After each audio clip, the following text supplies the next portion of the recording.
Good morning students.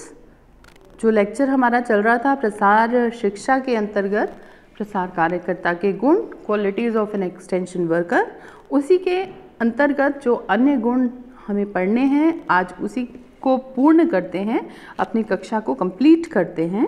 तो जो कुछ पिछले गुणों के बारे में हमने पढ़ा था वो पिछली स्लाइड में आप देख सकते हैं, प्लेलिस्ट में दिया हुआ है। आज हम उससे आगे के गुण पढ़ेंगे। तो सबसे अगला पॉइंट क्या है?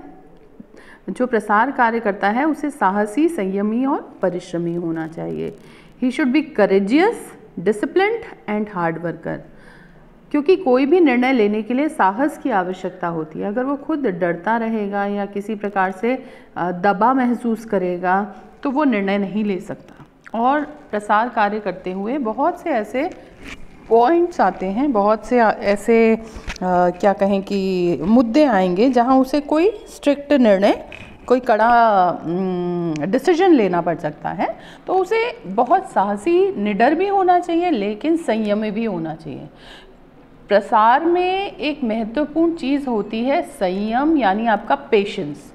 लोग बहुत बार ऐसी स्थितियां उत्पन्न हो जाती हैं कि दो गुटों में या समुदायों के बीच में कहीं कहा सुनी हो गई या कोई बात हो गई, आप कोई विचारधारा रख रहे हैं, उसको अपोज करने वाले या उसका विरोध करने वाले लोग भी आ गए, कोई और है जो उसका सपोर्ट कर रहा है, कोई उसका विरोध कर रहा है। ऐसी बहुत बार परिस्थितियां आती हैं। तो ऐसे में संयम रखते हुए प्रसार कार्यकर्ता को दोनों पक्षों की बात सुननी भी चाहिए, समझनी भी चाहिए और फिर उसे अपनी बात समझानी चाहिए, जो कि वैज्ञानिक होनी चाहिए, जो सही होनी चाहिए।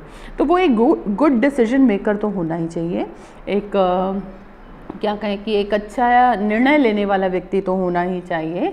साथ ही साथ वो संयमी होना चाहिए, उसके अंदर पेशेंस होना चाहिए और वो एक हार्ड वर्कर होना चाहिए, परिश्रमी होना चाहिए। तो इस प्रकार से ये क्वालिटीज़ उसके अंदर प्रसार कार्यकर्ता में होनी चाहिए। आगे देखें, उसे आत्मविश्वासी होना चाहिए, न्यायप्रिय और उत्तम निर्णयकर्ता। उत्तम निर्णयकर्ता जैसे अभी मैंने आपसे कहा कि बहुत सी परिस्थितियों में उसे निर्णय लेने होंगे ऐसे, तो उसे एक गुड डिसीजन मेकर तो होना ही चाहिए। साथ ही साथ न्यायप्रिय होना चाहिए। दोनों पक्षों या जितने भी पक्ष उठ रहे हैं समूह में, समुदाय में, उन पक्षों की बात उसे सुननी चाहिए और उसके बाद उसे सही निर्णय सभी पक्षों को ध्यान में रखते हुए लेना चाहिए। उसे आत्मविश्वासी होना चाहिए। अगर आप कोई बात विश्वास के साथ, अपने कॉन्फिडेंस के साथ नहीं कह सकते तो फिर ये आवश्यकता नहीं है कि तो फिर आप की बात में क्या कहें कि उतनी स्ट्रेंथ नहीं रह पाती।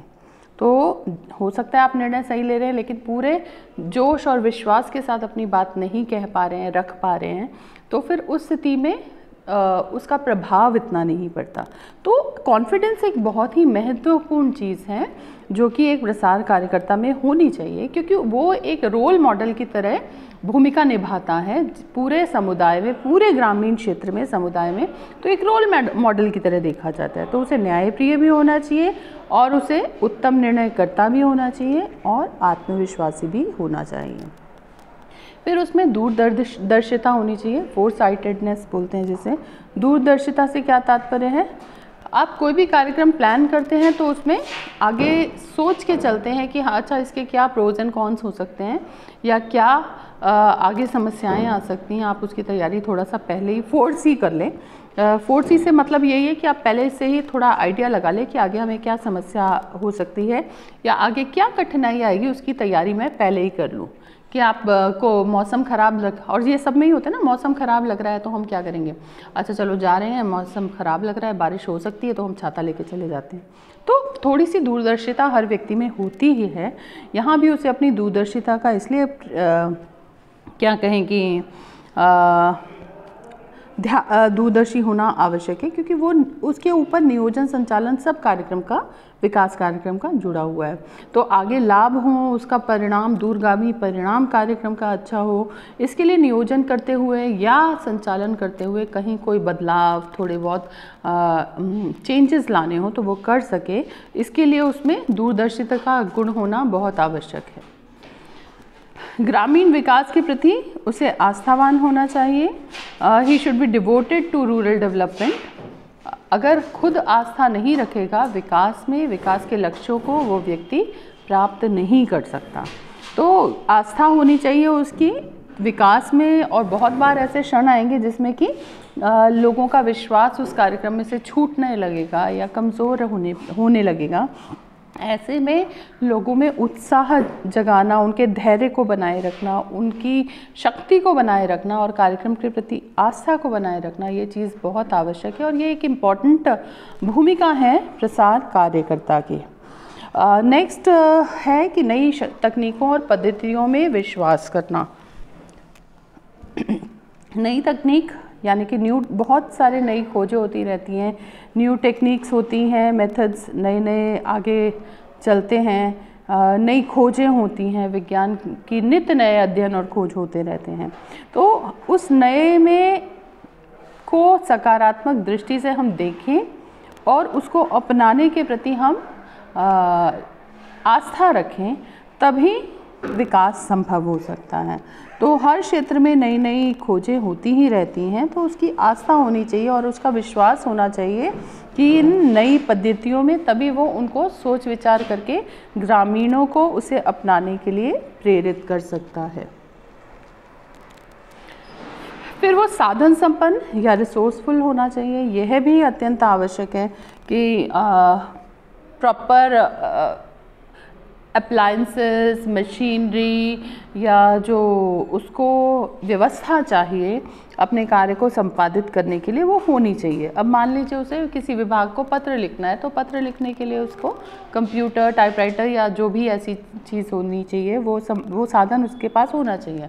बहुत बार कार्यक्रम के फॉलोअप के लिए उसे संपर्क करना होगा, हर बार उसके लिए व्यक्तिगत रूप से जाना विभागों में संभव नहीं होगा, तो उसके लिए फ़ोन की सुविधा होनी चाहिए। ये सब साधन उसको जुटाने चाहिए जिससे कि उसके समय, शक्ति, धन सब की बचत हो सके और ये विकास के लक्ष्यों को प्राप्त करने में मदद कर सके। तो साधन संपन्न होना चाहिए। अब ऐसे ही अगर हर जगह व्यक्तिगत रूप से संपर्क करने के लिए वो अगर पैदल चल के जाएगा तो कितना समय लग जाएगा और कितने कम लोगों को वो प्रतिदिन संपर्क कर पाएगा। तो ये एक सीमा है। इसकी बजाय अगर हम उस स्थिति से कंपेयर करें कि उसके पास कोई व्हीकल है जिससे कि वो यानी कि स्कूटर है या मोटरसाइकिल है या कोई भी ऐसा साधन है जिससे कि वो लोगों तक पहुंच जल्दी सकता है, तो ऐसी साधन संपन्नता कार्यक्रम के सकारात्मक योगदान देगी और कार्यक्रम को सफल बनाने में मदद करेगी। फिर नेक्स्ट है ही should be honest and truthful. ईमानदार और सत्यनिष्ठ होना चाहिए। हम विकास तभी कर सकते हैं जब हम जो कार्यकर्ता उससे जुड़े हुए हैं वो पूरी ईमानदारी से उन लक्ष्यों को प्राप्त करने के लिए कार्य कर रहे हैं। तो उसका ईमानदार होना और सत्यनिष्ठ होना भी बहुत ज़्यादा ज़रूरी है और यही बात है जो कि लोगों में उसकी विश्वसनीयता को बढ़ाएगी। तो इसलिए उसको आदर भी तभी मिलेगा, लोग उसकी बात सुनेंगे भी तभी और उसकी बात को स्वीकारेंगे भी तभी। फिर एक चीज़ और इम्पॉर्टेंट हो जाती है कि उसका एक सिंपैथेटिक एटीट्यूड होता है, एक होना चाहिए जो सहानुभूति पूर्ण व्यवहार कह सकते हैं हम जिसे। एक शब्द होता है सिंपैथी, एक शब्द होता है एम्पैथी। एम्पैथी और सिंपैथी दोनों में अंतर केवल इतना ही है कि सिंपैथी में हम दूसरे के प्रति संवेदना रख रहे हैं, लेकिन एम्पैथी में हम खुद को उस स्थान पे रख के हम महसूस कर सकते हैं कि वो व्यक्ति किस भावों से गुजर रहा है। तो हमें एक बहुत ही सहानुभूतिपूर्ण व्यवहार उस जो हमारा प्रसार कार्यकर्ता है उसका होना चाहिए। इससे फ़ायदा ये होगा कि लोग अपनी समस्याएं उससे खुल के डिस्कस कर सकते हैं और उनको ये आस्था रहेगी, ये विश्वास रहेगा कि इसका कहीं भी हम जो चर्चा कर रहे हैं उसका कहीं भी हमें नुकसान नहीं होगा। तो एक सिंपैथेटिक रवैया लोगों के अंदर उसमें स्वीकार्यता को बढ़ा देगा। लोग खुल के उससे चर्चा कर सकते हैं, उससे जुड़े महसूस कर सकते हैं और कार्यक्रम में सहयोग दे सकते हैं। आकर्षक व्यक्तित्व होना चाहिए, ये तो मेरे ख्याल से स्पष्ट करने की आवश्यकता ही नहीं है कि कोई भी व्यक्ति अगर हमें आकर्षक व्यक्तित्व दिखता है, निश्चित रूप से उसका व्यवहार कैसा है वह तो अत्यंत महत्वपूर्ण होता है। लेकिन जो प्रथम दृष्टया हमें वाइब्स मिलते हैं या जो क्या कहें कि हमें जो वेवलेंथ मैच करती है किसी से, वो प्रथम दृष्टया किससे होती है? शारीरिक रूप से वो व्यक्ति कैसे दिख रहा है, कैसे अपने व्यवहार को प्रदर्शित कर रहा है, कैसे अपने व्यक्तित्व को कैरी कर रहा है। तो एक आकर्षक व्यक्तित्व का जो कार्यकर्ता होगा वो निश्चित रूप से लोगों को बहुत ज़्यादा इम्प्रेस कर सकता है। इम्प्रेस करने से तात्पर्य कोई ये नहीं है कि उसे हीरो जैसा होना चाहिए या बहुत सुंदर होना चाहिए। यहाँ तात्पर्य ये है कि आप आत्मविश्वास से अपनी बात कह रहे हैं, आपका व्यक्तित्व ऐसा है कि आप उसमें आपके बोलने के तरीके में आपका ज्ञान झलक रहा है, आपके जो व्यक्तित्व के जो पॉजिटिव एट्रीब्यूट्स हैं, जो सकारात्मक गुण हैं आपके व्यक्तित्व के, वो आपके व्यवहार में प्रदर्शित हो रहे हैं और ये गुण प्रेरणा दे रहे हैं आपको, लोगों को, अन्य लोगों को उसके लिए एक रोल मॉडल टाइप का प्ले कर रहे हैं। तो एक आकर्षक व्यक्तित्व, क्योंकि वो गांव में एक रोल मॉडल या एक आदर्श आइडियल व्यक्तित्व के रूप में काम करता है, एक शिक्षक भी है, प्रशिक्षक भी है, एक मार्गदर्शक भी है, तो उसने उसका व्यक्तित्व अनुकूल होना चाहिए। वह विनम्र होना चाहिए, मृदुभाषी होना चाहिए। आप किसी की बुराई भी अगर विनम्रता से मृदु भाषा में बताएंगे तो वो व्यक्ति उसे स्वीकार कर लेगा। और बुराई करने का भी एक तरीका होता है कि आप पहले उसकी अच्छाई करें, फिर उसके बीच में जो कमी है थोड़ी बहुत उसके व्यक्तित्व में, उसके बारे में थोड़ा क्लू दें, हिंट दें और फिर बताएं कि ये कितना अच्छा उसका व्यक्तित्व है, लेकिन इस बुराई की वजह से वो दब रहा है, छुप रहा है। तो विनम्रता होना चाहिए कार्यकर्ता में, मृदुभाषी वो होना चाहिए। सादा जीवन, उच्च विचार की सोच उसकी होनी चाहिए। खुद तो वो क्या कहें कि बहुत हाई फाई रहे या काफ़ी फैशन करें या फिर बहुत ज़्यादा साधनों को प्रदर्शित करने वाला हो, तो ऐसे व्यक्ति से समुदाय प्रभावित नहीं होता। प्रभावित किससे होता है? जो सादा जीवन जिए लेकिन अपने विचार उच्च कोटि के रखे। तो उसकी बातों में, व्यवहार में ये झलकना चाहिए। कोई बनावट नहीं होनी चाहिए, किसी भी प्रकार का आडंबर नहीं होना चाहिए, लेकिन कोई भी क्या कहें कि कृत्रिमता या आर्टिफिशियल नहीं दिखना चाहिए। आधुनिकता से तात्पर्य सोच से है, विचारों से है, तो वो विचार ज़रूर आधुनिक होने चाहिए।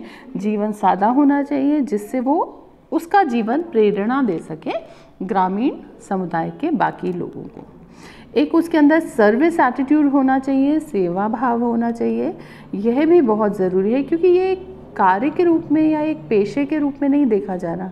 प्रसार कार्यकर्ता एक भाव, उसका एक भाव है, सेवा की भावना है, तभी वो पूर्ण मनोयोग से कार्य कर सकता है, समर्पण भावना से कार्य कर सकता है लोगों के विकास के लिए। तो ये आवश्यक हो जाता है। नेक्स्ट पॉइंट देखें, गाइडेंस एंड लीडरशिप कैपेसिटी होनी चाहिए। उसके अंदर क्षमता होनी चाहिए कि लोगों का मार्गदर्शन कर सके, उनको दिशा दिखा सके एक सही, और नेतृत्व कर सके। नेतृत्व करना भी ज़रूरी है क्योंकि लीडर्स हर जगह चाहिए और लोकल लीडर्स की ग्रामीण समुदाय में बहुत ज़्यादा महत्वपूर्ण भूमिका होती हैं। तो उसको ये ज़रूरी होना चाहिए कि वो जहाँ ज़रूरत पड़े लोगों की समस्याओं को सुलझाने के लिए उनको परामर्श दे सके, उनका मार्गदर्शन कर सके और साथ ही साथ उन लोगों को लीड कर सके, एक नेता के रूप में भी उभर सके और क्या कहें उनकी आवाज़ बन सके।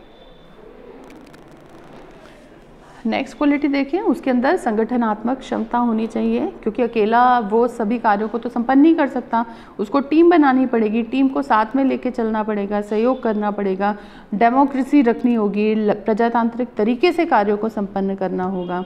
अलग अलग जाति के, वर्ग के, धर्म के, समुदाय के लोगों को साथ मिला के संगठन के रूप में मिल के कार्य करना है। तो उस संगठन को जोड़ के रखने की, टीम को जोड़ के रखने की क्षमता उसके अंदर होनी चाहिए। साथ ही उसमें कार्यक्रम नियोजन और क्रियान्वयन की क्षमता भी होनी चाहिए। तीनों ही चीज़ें इंपॉर्टेंट हैं। किसी भी कार्यक्रम के संपादन के लिए 3 मेन स्टेप्स होंगे कि कार्यक्रम नियोजन होगा, कार्यक्रम क्रियान्वयन होगा और कार्यक्रम का मूल्यांकन होगा।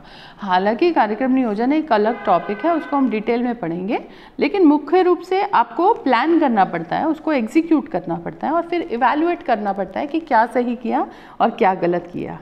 तो ये क्षमता उस कार्यकर्ता में होनी चाहिए, तभी वो कार्य को ठीक से संपन्न कर पाएगा, समझ पाएगा और विकास के जो लक्ष्य हैं उनको प्राप्त कर पाएगा। उसकी लेखन क्षमता भी अच्छी होनी चाहिए। पत्र लिखना होगा उसे, कई विभागों को लोगों की तरफ से पत्र लिखना पड़ेगा या कोई भी कहीं श्रृंखला बननी पड़ेगी जहां सरकारी विभाग हैं या गैर सरकारी विभाग हैं और लोगों के बीच में मध्य में एक श्रृंखला के रूप में भी एक कार्य करना होता है उसे। तो उसकी लेखन क्षमता, राइटिंग स्किल्स उसकी अच्छी होनी चाहिए और उसे दृश्य श्रव्य शिक्षण सामग्री की पूरी जानकारी होनी चाहिए, क्योंकि किसी भी विषय के ऊपर शिक्षण प्रदान करने के लिए आवश्यक होगा कि वो ऑडियो विजुअल एड्स का यूज़ करें। तो पोस्टर है, चार्ट है, फोक मीडिया है, इस प्रकार की चीज़ों का इस्तेमाल करना उसे आना चाहिए, क्योंकि इसी से संदेश सही रूप में लक्ष्य समूह तक प्रसारित हो पाता है।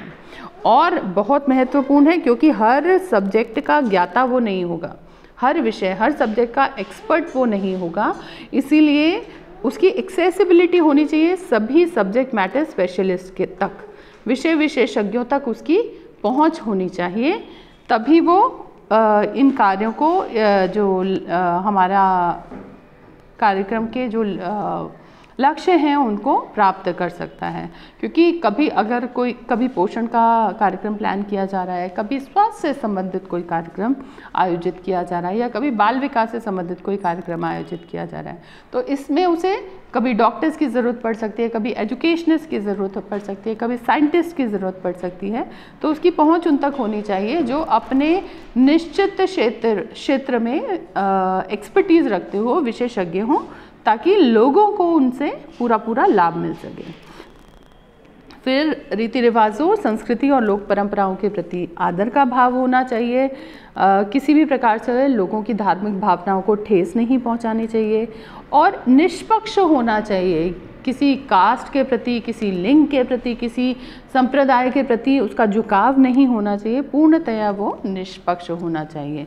तो इस प्रकार से ये क्वालिटीज़ थी, ये गुण थे जो हमने प्रसार कार्यकर्ता में देखे। दोनों ही ये सभी इम्पॉर्टेंट हैं, दोनों क्लासेस को कंपाइल करके आप अपना आंसर बना सकते हैं। धन्यवाद।